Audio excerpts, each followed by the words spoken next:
अब बैंक में भी आपका पैसा सेफ नहीं है। ऐसा मैं क्यों कह रहा हूँ, आज इस वीडियो में आपको पता लगने वाला है। अक्सर आपने न्यूज़ चैनल्स पे, न्यूज़पेपर पे ऐसी न्यूज़ेस देखी होंगी कि किसी पर्टिकुलर बैंक ने इतने हजार करोड़ का फ्रॉड कर दिया, कोई बैंक बैंकरप्ट हो गई। और आपने कभी सोचा है कि जिस उस बैंक के अंदर अगर किसी का पैसा पड़ा हुआ है तो उसको कैसा लगता है, जिसने अपनी बड़ी मेहनत से पैसा वहाँ पे सेव किया है। वो बिजनेसमैन हो या जॉब करने वाला हो, स्टूडेंट हो या फिर कोई किसान हो, हर एक इंसान बैंक के ऊपर भरोसा करता है और उसमें अपने पैसे को सेफ रखता है। बिकॉज इंडियन बैंकिंग सिस्टम काफ़ी ज़्यादा अच्छा माना जाता है। आरबीआई काफ़ी अच्छे से उसको रेगुलेट करता है। इसके बाद भी कई सारे ऐसे फ्रॉड्स देखने को मिलते हैं जिसकी वजह से सबसे बड़ा सवाल उठ जाता है लोगों का कि क्या बैंक के अंदर हमारा पैसा सेफ है। अब इस वीडियो में मैं आपको यही बताने वाला हूं कि बैंक्स के अंदर किस तरीके से फ्रॉड्स होते हैं, कैसे आप उससे बच सकते हो।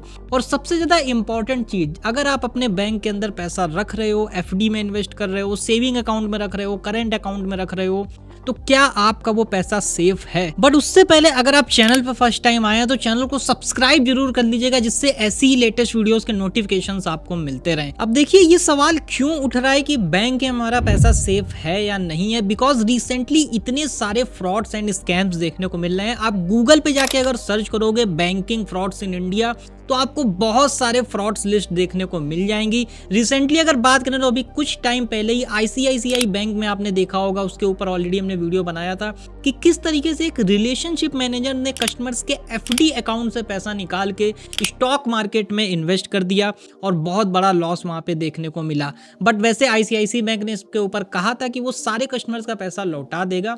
तो ये तो एक काफी बड़ा बैंक था जिसमें आईसीआईसीआई बैंक ने इसको सॉल्व कर दिया। बट वो क्या होगा जब कोई बैंक बैंकरप्ट ही हो जाती है और वो आरबीआई अगर रजिस्टर्ड हो तो क्या करें।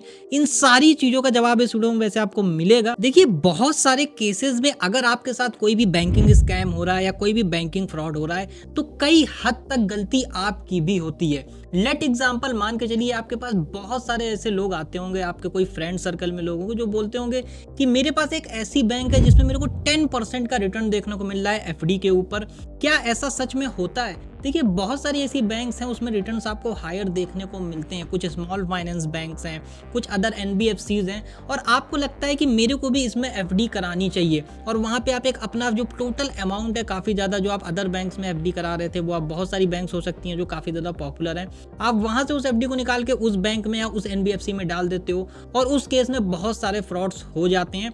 कई जगहों पे देखा गया है कि ये जो थर्ड पार्टी ऐप्स हैं इसमें बहुत सारे लोग एफडी करते हैं, उनके साथ स्कैम हो जाता है। तो अगर हम यहाँ पे पर्टिकुलर अगर बैंक्स की बात करें तो एनबीएफसी भी इसके अंदर काफ़ी ज़्यादा शामिल हो जाती हैं। एनबीएफसीज में भी काफ़ी ज़्यादा स्कैम होते हैं। और बैंकिंग के अंदर अगर हम बात करें कि ये जो इतने सारे स्कैम्स होते हैं, अगर हमारा पैसा सेफ है या नहीं, अगर इसके ऊपर पर्टिकुलर बात करें तो देखिए इसका आंसर हाँ भी है और ना भी है।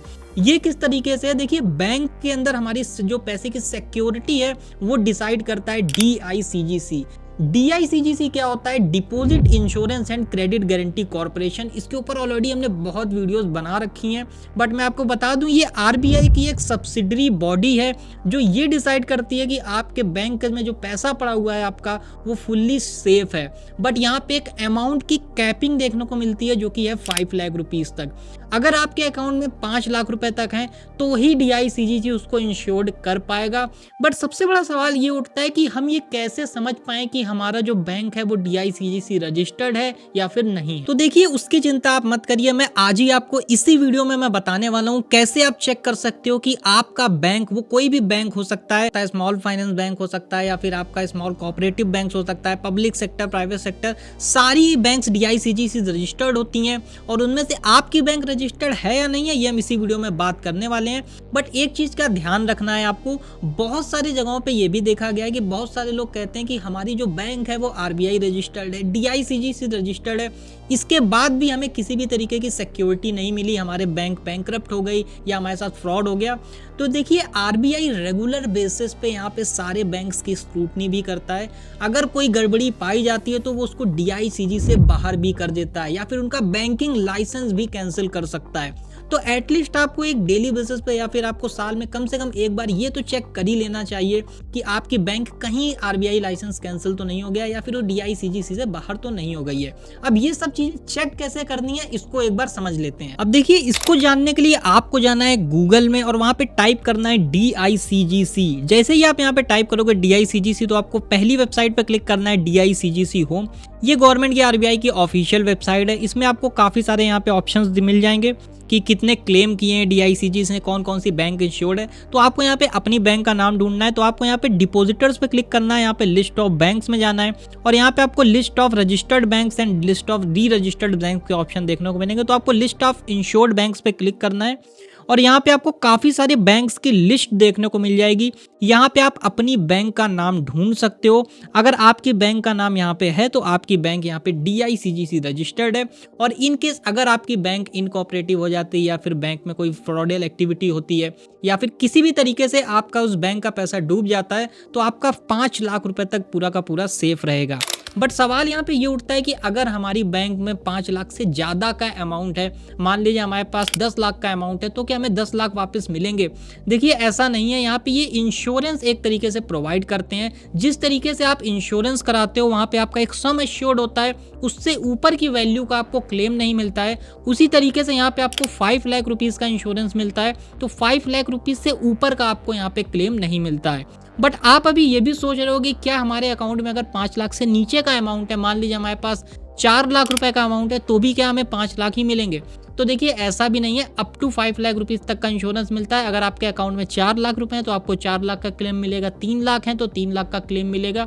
जिस तरीके से इंश्योरेंस बेनिफिट मिलते हैं उसी तरीके से डीआईसीजीसी वर्क करता है। बट जैसा मैंने पहले ही बताया था, बहुत सारे केसेस में ऐसा होता है कि किसी भी गड़बड़ी की वजह से डीआईसीजीसी से बैंक बाहर हो जाती हैं या आरबीआई से लाइसेंस भी उनका कैंसिल हो जाता है। तो अगर इस केस में अगर डीआईसीजीसी से बैंक बाहर हो जाती है, उसके बाद अगर आपका यहाँ पे कोई भी अगर बैंक बैंकरप्ट होती है या फिर कोई फ्रॉड एक्टिविटी होती है, तो उस केस में आपको कोई भी क्लेम नहीं मिलने वाला है।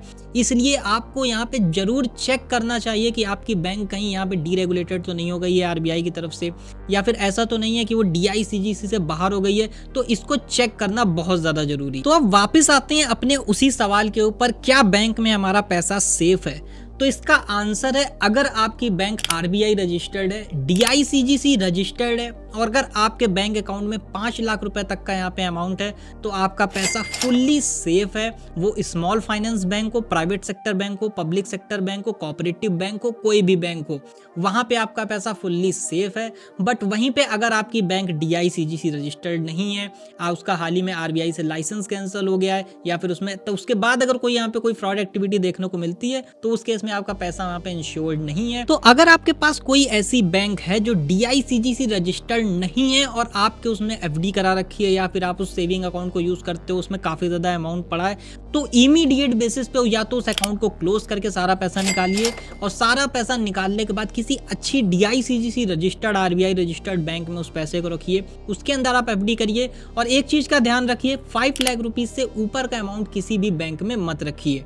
अगर आप इन सारी चीजों को फॉलो करते हो और इस चीज को चेक करते रहते हो कि कहीं हमारी बैंक डीआईसीजीसी से बाहर तो नहीं हो गई है, तो इस चीज को अगर सारी चीजों को आप ध्यान रखोगे तो आपका पैसा बिल्कुल आपके बैंक अकाउंट में सेफ है। वैसे मेरा आपसे सवाल है, आपको क्या लगता है कि इंडिया के अंदर सबसे सेफ बैंक कौन सी है? ये आप कमेंट सेक्शन में हमें जरूर बताइएगा, या फिर आपकी सबसे फेवरेट बैंक जरूर है, यही कमेंट सेक्शन में जरूर बताइएगा। वीडियो अगर आपको पसंद आई हो, वीडियो को लाइक जरूर करिएगा और इस वीडियो को अपने दोस्तों तक शेयर करना बिल्कुल मत भूलिएगा ताकि उन तक ये इन्फॉर्मेशन पहुंच पाए। अगर आप चैनल पर फर्स्ट टाइम आए हैं तो चैनल को सब्सक्राइब जरूर कर लीजिएगा, जिससे ऐसी ही लेटेस्ट वीडियोस के नोटिफिकेशंस आपको मिलते रहें।